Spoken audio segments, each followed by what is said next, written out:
welcome back to another Just 5 Mins. How the heck are you doing? This should be within 5 minutes because it's quite a quick one, but it's I think a really quite interesting one, and it reminds me a little bit of a project of a good friend of mine, Tim Abel. I'll put the link below because it is worth a look at that as well.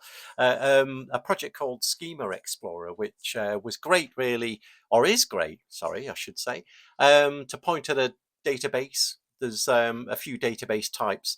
I believe it's open source now, actually. I'll have Tim correct me if I'm wrong, but what it'll do, it'll visually show you that schema, and you can zoom in and zoom out, etc. Well, this one is called JSON Crack. Stop the giggles, please.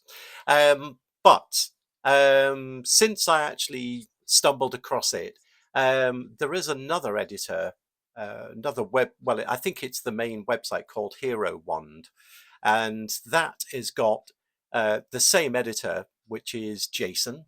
So JavaScript object notation for those who need to know.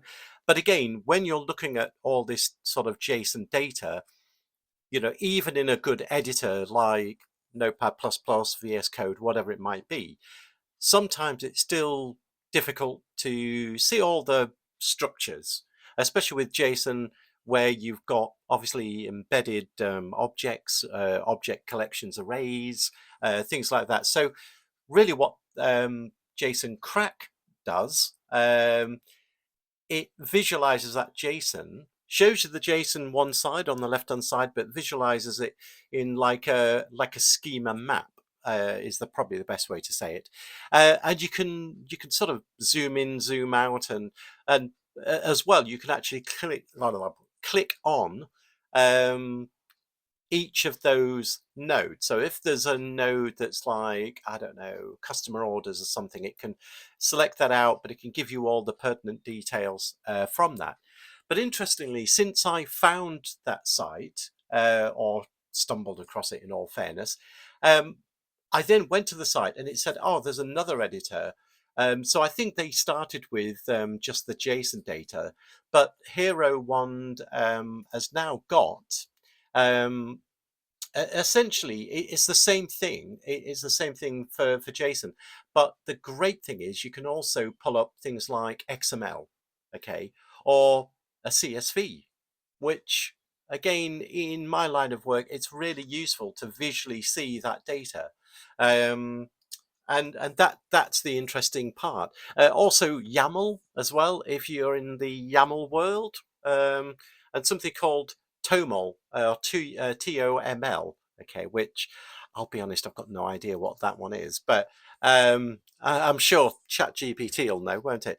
But anyway, jokes aside, but it is really good. So I think the company behind this started out with the JSON specific one, but then realized, hang on a minute, we could use it. And for me, in my line of work, JSON and XML, possibly YAML sometimes, but XML and JSON, absolutely. It's really, really nice. As I say, it means you can pan around, zoom in, zoom out, look at the data, but you can literally zoom and edit a certain node as well. So rather than looking through reams of JSON and text, you've got a really nice visual way of doing it. Okay, there's quite a lot of stuff in there. You can search, you can pan, you can download, print that display. It's very feature rich, and it's also open source. Again, from what I can see, it's on GitHub. You can download it. I think, if I'm right, I could be wrong, but it seems to be NextJS that it's being developed with. Certainly one of the sections I looked at. But you can also download it. You can use it yourself. You can embed it in your products or websites. And one of the really nice touches, I think, is that for me, using VS Code quite a bit, you can there's an extension, of course, for VS Code. So it's great. I think it's definitely well worth a look there. And that's what I've got for this time around. So we will catch you on the next one.